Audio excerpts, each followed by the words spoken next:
Hi guys, it's Melina McDonald from Intimacy TV, where we're all about raw conversation, real education. I'm coming to you live today with the sixth archetype of the six different kind of man that we date, and this is from the book Win the Dating Game. All right, hang on, I'm not too sure if I've got a bit of a smudge on this camera, so one moment. All right. So it's Win the Dating Game. So in here, I talk about the 10 different kinds of guys that we date. And the one that we're doing today is Mr. Infatuated. Whoa. I've seen a couple of these little fellas. And let me tell you very quickly, we're going to cover very quickly who these fellas are. These men, okay, if you've been watching, just to give a very fast analogy, these men are just like Jared from The Bachelorette. And Jared is the winemaker, and he is the one, we literally word it as, you know, she's the one. And it happens hard and fast. And the funny thing about Mr. Infatuated is that he looks like he's in shock when he realizes, oh my God, I'm in love with her, you know, and it's quite fascinating to watch on the face. Now, I had a friend that was like this, and when I say hard and fast, it was like nearly every single girl he saw within a date, you know, if you're lucky, he got to a couple of dates, and it was I really liked, who I really loved, till I'm madly in love, and within a week, they're fucked. They're just done. Right? They just, seriously, they're all over the place. These are the guys that are going to be, you know, it's all about romantic songs. So they're going to find a tune. They're the ones that find a love song, and they'll sing it to you, or they'll send it to you. And this is saying how I feel about you right now. So I actually dated one of these guys, and it was funny because I had,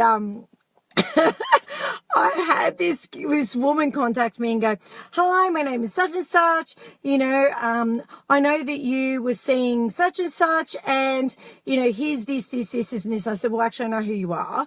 And, you know, we had a phone call, and because she, you know, basically had this whole idea of who he was.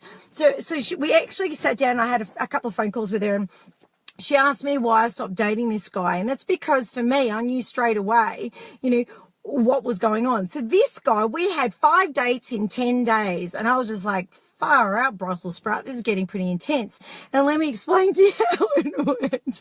So date number 1, even though I said to him, you know, I'd be happy doing fish and chips on the beach. No, we went out. Everything got flashy. In fact, I watched him drop my month's rent in one night. I wasn't too happy about it. You know, it didn't actually impress me at all. Then we caught up again. I got to meet in this 10-day span, I met some of his friends. He made me talk to his parents on the phone and wanted me to come over, and I wasn't very happy about that.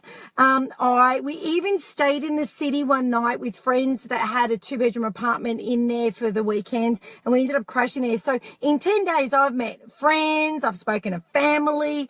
He asked for me to come with him and travel around the world with his job. And this happened in 10 days, because apparently I was the one, right? So these guys are the ultimate love addicts. So this is Mr. Infatuated, which is the 6th archetype in the book. It's a bit glary here. Win the Dating Game. So what happens though, so for him, he really wanted me to come over. And it was late at night, and I wasn't in the mood. It was just like, you know what, you're getting a bit freaking nutty here. And I'm not kidding you. I got to stage I had to turn my phone off because I hung up on him like 17 times. When you don't do what they want, they crack it, and they crack it really bad. So, oh, what else can I tell you? Oh my God, these guys are quite funny. Now, my question to him was, when they actually do the, you know, I'm in love with you thing, this one's the one, I question, are you the one, or is it the chemicals that are being released as part of the process of meeting someone that they're in love with. So it's like being a drug addict, and they are a love addict, but at the same time, the love addict is like a drug addict, because let me tell you what happens. All right, let me read out quickly what happens with this love chemical. So for starters, you've got adrenaline, and your adrenaline just makes you feel really, really exhilarated. You've got your better endorphins. This is the human bonding, okay? You've got the oxytocin, which we call the hug drug, okay? So you actually get it when you're holding someone for 20 seconds, you're hugging them. It's actually a chemical that gets released. So, you know, you want someone to be nice until you give them a hug. Serotonin, which is an antidepressant, makes you feel serenity and ecstasy. Excuse me. It's like cocaine. It's like snorting cocaine, what we're doing right now. Vasopressin, which is a protection drug. And guys get a bit possessive. So when they start acting all bit, this is the possessive part of the drugs. Your testosterone, which is your sex drive part, and it fuels that. And then we've got the phenylethylamine, which I hope I pronounced correctly, which is, it triggers off your dopamine, basically. So your dopamine makes you feel overwhelmed with feelings of bliss, attraction, and excitement. So they are your boom, your fireworks. So the question is for these guys, the love addicts, are they in love with you?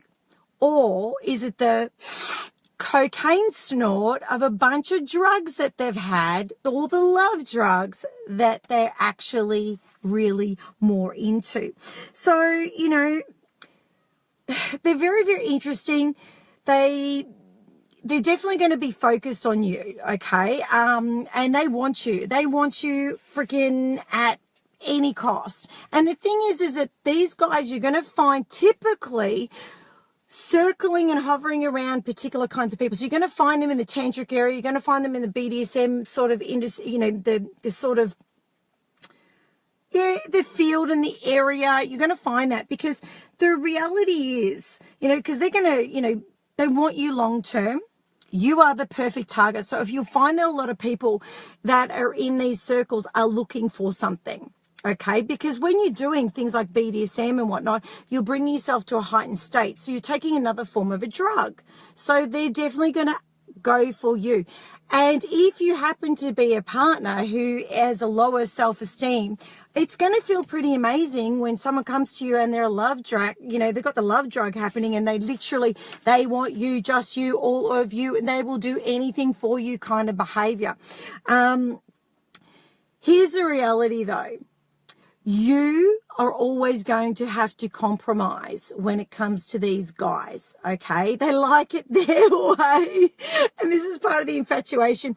You have to be his complete world. And are you happy with that? That's something that you're going to have to ask yourself. So, question is, you know, what are they like in bed? They're pretty damn good. They're slow and they're passionate, because it's all about, you know, you're his world. So he just wants to, from your pinky toe all the way to the tips of the end of your hair, he wants to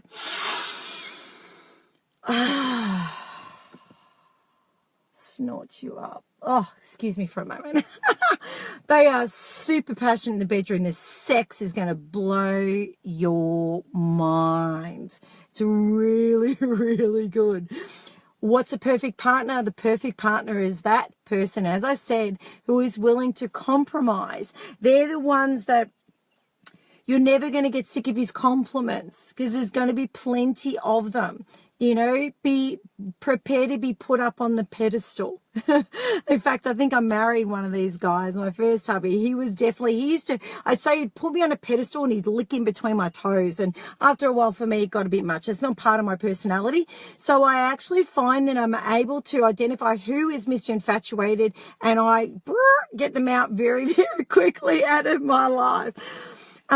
So the last part that I teach you guys, because I always talk about what are these personality types, we're going in very, very quickly into them, what they're like, so you can quickly identify them. So these guys are the ones that are going to sing your love songs and all the rest of it. They're going to fall in love with you, and you are the one, okay? It's going to happen very, very quickly. We're going to talk about what do they like in bed, you know, what their perfect partner is and how they like to be dumped, because nobody tells you about this stuff, guys, because there is a perfect partner for every one of these archetypes. So let's get to the bit about how do you dump Mr. Infatuated. Oh, I hear you asking me. Well, let me tell you, it doesn't matter which way you do it, he's gonna lose his shit. He is not gonna like it at all. We're gonna have dummy spits left and right and center. He's just not gonna like it, okay? Because you're just telling him that his world is crumbled. Is crumbled. So what's gonna happen is he's just gonna go boom and crack the shits at you. However, remember this, ladies. He's Mr. Infatuated. So he's gonna leave you. He's going to move on, and he's going to go to the next one that he's going to meet and very quickly go, oh, I can't believe I like her so much. Oh, my God, she's the one. I'm in love. I'm shocked. Oh, my God. And he will move the beep on. So don't worry your pretty heads too much, because, you know, let's just say he sounds like he's your stalker. However, the stalking won't last very long. Probably within a week, you know, he'll move on anyway. And let me tell you, they're very interesting beings to have around. So that's Mr. Infatuated. He's a 6th archetype from the book Win the Dating Game. That I've got here. We go a lot deeper in the book. Have a look at winthedatinggame.com.au, or you can go on our website, IntimacyTV.com.au.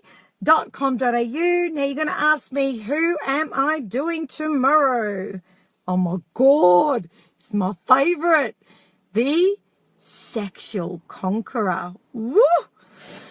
Also known as the bad boy. Ladies, you're addicted to these guys. You need to be on tomorrow to watch. If not, make sure you replay it. So until tomorrow, it's bye from me.